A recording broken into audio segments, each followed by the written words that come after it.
trong Đấu La Đại Lục. Như vậy, sau khi Đường Hạo truyền lại tuyệt kỹ Đại Tu Di Chủy cho con trai, trong chuyến đi liệp sát hồn thú tại tinh đấu Đại Xâm Lâm, Đường Tam rốt cuộc cũng lĩnh ngộ thành công tuyệt kỹ chân truyền này. Có thể nói, lần đầu tiên Đường Tam sử dụng nó chính là lúc anh ấy thu phục cùng lúc 3 cái hồn hoàn có niên hạn 9.000 năm. Tuy vậy, hiện tại anh ấy mới chỉ ngộ ra nó mà thôi, uy lực chân chính vẫn chưa được thể hiện nhiều. Phải đến lần thứ 2 sử dụng, Đường Tam mới cho chúng ta thấy được hiệu quả của nó. Và lần thứ 2 này, Đường Tam sử dụng này chính là trong trận chiến giữa anh ấy và Thiên Nhận Tuyết sau khi nàng đã trở thành thiên sứ thần. Tuy vậy, để khoảng cách giữa hai người không chênh lệch, thế nên lần này hai người không giao tài về thần khí nữa mà chỉ đọ sức với nhau về quyền cước mà thôi. Và lần này, sau khi bùng nổ lần lượt toàn bộ hồn hoàn trên người mình, dưới sức mạnh của hồn hoàn xung nhập vào trong nắm đấm, trên cánh tay, cộng thêm khả năng gia tăng trọng lực tới từ hồn cốt, Đường Tam khiến Thiên Nhận Tuyết cũng phải vô cùng ngạc nhiên. Với sức mạnh đó, nắm đấm của Đường Tam thậm chí đã đạt tới lực lượng thần cấp, buộc nàng phải dùng ra kỹ năng phòng ngự của mình mới có thể đỡ được. Càng kinh khủng hơn, tới cuối cùng, Đường Tam sau khi bảo tạc hồn hoàn thứ 9 trên võ hồn Lam Ngân Thảo và kết hợp nó cùng thủ pháp ám khí quan âm hữu lệ, anh ấy còn bắn xuyên tim của Thiên Nhận Tuyết, khiến vị thiên sứ thần suýt chút nữa đã phải bỏ mạng. Có thể nói, uy lực lúc này đã là rất mạnh, thế nhưng nó mới chỉ là khởi đầu mà thôi. Những trận chiến tiếp theo đây, uy lực chân chính của nó mới được hiển lộ. Và lần thứ 3, Đường Tam sử dụng Đại Tu Di Chủy chính là trong trận chiến với Thâm Hải Ma Kình. Lần này, anh ấy mới chân chính sử dụng đến cây búa. Có thể nói, lần này Đường Tam đã thành thạo hơn rất nhiều, mỗi chủy đánh ra, lực lượng cũng không khác gì Đường Hạo thi triển là mấy.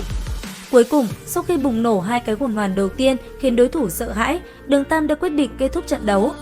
Trong khoảnh khắc này đây, trên tay cầm Hạo Thiên Chùy, Đường Tam điểm bạo tạc cùng lúc 6 cái hồn hoàn trên cây búa mang theo lực lượng vô cùng kinh khủng, kết hợp với sát thần lĩnh vực biến dị, sau đó đánh thẳng về phía Thâm Hải Ma Kình.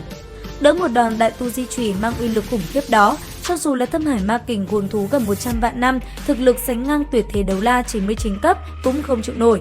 Và cuối cùng, kết cục với con hồn thú kia chỉ có một, đó chính là bỏ mạng tại biển sâu. Tuy nhiên, tưởng chừng như sau trận chiến này, tuyệt kỹ Đại Tu Di Chủy sẽ không được Đường Tam sử dụng nữa, thì sau đó anh ấy lại khiến tất cả phải trầm trồ. Trong trận chiến đầu tiên với hai vị thần là La Sát và Thiên Sứ, trong khoảnh khắc quyết định của trận đấu, Đường Tam cùng hai vị thần kia đã liền dùng ra toàn bộ lực lượng mạnh nhất của mình để kết liễu đối thủ trong một đòn mạnh nhất. Với Thiên Nhận Tuyết, nàng cũng bạo tạc, thế nhưng thứ mà nàng phá vỡ lại chính là bộ Thiên Sứ thần trang trên người mình và dung nhập toàn bộ sức mạnh vào trong Thiên Sứ Thánh Kiếm.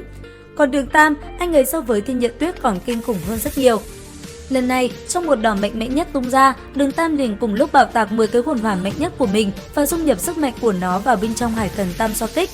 Trong đó phải biết rằng, hồn hoàn trên Hạo Thiên Chùy của Đường Tam sau khi trở thành thần đã là 8 đỏ và 1 xích kim sắc.